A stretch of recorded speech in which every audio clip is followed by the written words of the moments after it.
এই যে ছেলেটা নিজ হাতে খাচ্ছে কি শান্তি লাগতেছে, এটা শুধু একজন মাই জানবেন। হ্যালো এভরিওয়ান, আসসালামু আলাইকুম। কেমন আছেন সবাই? আশা করি ভালো আছেন। চলে আসলাম নতুন একটি ব্লগ নিয়ে আপনাদের সাথে শেয়ার করতে। তো আজকের ব্লগটি হচ্ছে শুক্রবারে আমি কি করলাম, কোথায় গেলাম, কি রান্না করলাম, সব কিছু আপনাদের সাথে শেয়ার করতে চলে আসলাম। তো প্রথমেই হচ্ছে আমি এখানে আলু রান্না করবো। আজকে কয়েকদিন আলুর সাথে যোগাযোগ হয় নাই, দেখেন ওরা পচে গিয়েছে, ওরা বলছে আর থাকবে না। তো আজকে আলুই নিয়ে নিলাম, যেহেতু ওরা থাকতে চাচ্ছে না। আলু হচ্ছে আমি শিং মাছ দিয়ে রান্না করব, সাথে টমেটো দিয়ে। আর হচ্ছে কচু শাক নিয়েছি, আগের থেকে সিদ্ধ করা কচু শাক ছিল ফ্রিজে। আর ছেলেদের জন্য পোলাও আর চিকেন ফ্রাই করব, যেহেতু আজকে শুক্রবার, ওরা হচ্ছে পোলাওটা বেশি পছন্দ করে। তো গরমের জন্য অন্য দেওয়া হয় না অন্য দিনগুলোতে, কিন্তু শুক্রবারে দিতেই হবে। তো এই যে আমি হচ্ছে দেশি পোলার চাল নিয়ে নিলাম। তো এগুলো হচ্ছে আমার খালা শাশুড়ি দিয়েছিলেন, আর এগুলোতে কিছু ধান ছিল, আমি হচ্ছে বেছে নিলাম ধোয়ার সময়। চালগুলো কিন্তু এক নাম্বার খাঁটি। তো যাই হোক, আমি হচ্ছে এখন রান্নাগুলোর জন্য রেডি করতেছি। তো আজকে হচ্ছে শুক্রবার, সকালবেলা ছেলের জন্য নাস্তা নিয়ে যাওয়ার কথা ছিল। শুক্রবারে একটু দেরি করে নাস্তা নিয়ে যাই, 9:30টার দিকে। 9:30টায় হুজুরকে ফোন দিলাম, হুজুর বলতেছে ছেলেরা খেলতে গিয়েছে, সেখান থেকে এখনও আসে নাই। তো ভাবলাম যেহেতু খেলতে গিয়েছে 9:30, কখন আসে জানি না, ঠিক আছে দুপুরের রান্নাটা সব করে নেই, তাহলে হচ্ছে ছেলের জন্য যদি খাবারটা নিয়ে যাই, একসাথে নাস্তা খাইয়ে দুপুরে খাবারটা দিয়ে আসি, তাহলে আর কোনো সমস্যা হবে না। তো হচ্ছে সেই জন্য আমি হচ্ছে পোলাও আর চিকেন ফ্রাইটা রান্না বসাই দিয়েছিলাম। এই যে হয়ে গিয়েছে, এখন আমি হচ্ছে দমে বসিয়ে রাখলাম পোলাওটা, আর ওদিক দিয়ে চিকেন ফ্রাইটাও হয়ে গিয়েছে। এগুলো বসিয়ে হচ্ছে আমি মাছ কাটার জন্য নিয়েছিলাম। শিং মাছগুলো কিছুদিন আগে রান্না ছিল, তবে কাটা হয় নাই। তো এগুলো হচ্ছে আমার তাড়াহুড়া দেখে আমার শাশুড়ি কেটে দিয়েছে।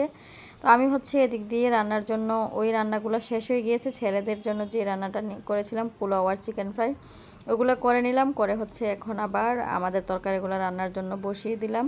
এই যে শিং মাছ আমি ভেজে নিচ্ছি, 8-10টা শিং মাছ নিয়ে নিলাম ভাজার জন্য। যেখানে আর হচ্ছে সকালবেলা তাড়াহুড়ার জন্য হচ্ছে চা খাওয়া হয়নি, তো ভাবলাম একটু চাও খেয়ে নেই। তো এই যে এখন আমার আলু টমেটো এগুলো কাটা শেষ, আর হচ্ছে রসুন পেঁয়াজ এগুলো কেটে নিয়েছি। যেহেতু কচু শাক রান্না করব, কচু শাকের ভিতরে রসুন বেশি দিতে হয়, তো আমি হচ্ছে পেঁয়াজ রসুনটা একটু বাড়িয়ে দিলাম, আর পেস্টও দিব, আর হচ্ছে কেটেও দিলাম একটু বাড়িয়ে। এই যে এখন আমার অন্য চুলায় মাছ ভাজাটা হয়ে গিয়েছে। এক চুলায় হচ্ছে আমি তরকারির জন্য মশলা কষাবো, অন্য চুলায় হচ্ছে কচু শাক ভাজির জন্য মশলা কষাবো। তো এই যে এখন হচ্ছে আমি আলুগুলোকে একটু ভেজে নিব। আলু হচ্ছে রান্না করলে একটু আগে তেলে ভেজে নিলে হচ্ছে বেশি খাইতে টেস্ট লাগে, সেজন্য হচ্ছে আমি আগে পেঁয়াজের সাথে আলু আর টমেটোটা একটু ভেজে নিলাম, পরে হচ্ছে মশলাগুলো অ্যাড করব।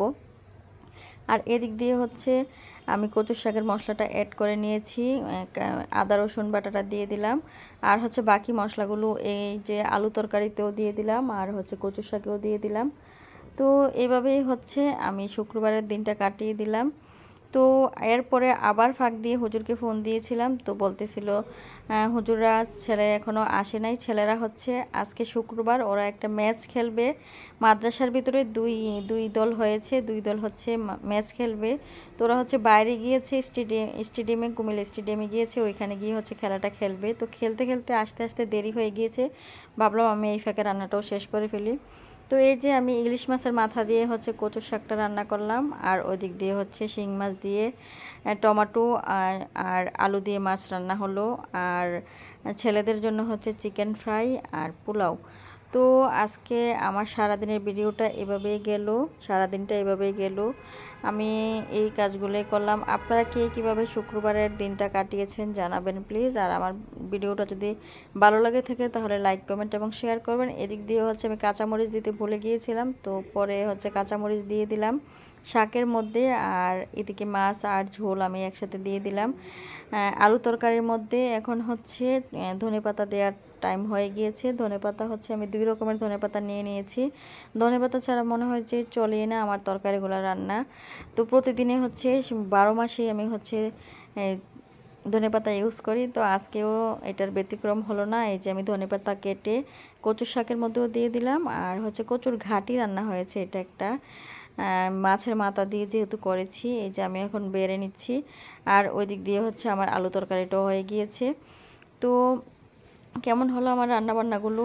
যদি আমার ভিডিওটা ভালো লাগে থাকে তাহলে লাইক কমেন্ট এবং শেয়ার করবেন। এদিক দিয়ে হচ্ছে আমি আমার ছেলের জন্য খাবারটা বেড়ে নিচ্ছিলাম, আসলে বাচ্চারা যদি নিজ হাতে খাবার খায় অনেক ভালো লাগে। যদিও আমার ছেলের বয়স 12 বছর, সে নিজ হাতে খাবার খেতে চায় না। তো আজকে হচ্ছে তার পছন্দের খাবার পোলাও আর চিকেন ফ্রাই, দুই ছেলেরই বেশি পছন্দের খাবার। তো এজন্য হচ্ছে তাকে আমি বললাম যে আমি এখন আজকে তুমি নিজ হাতে খাও। তো সে খেয়ে নিয়েছিল নিজ হাতে, অনেক শান্তি লাগছিল।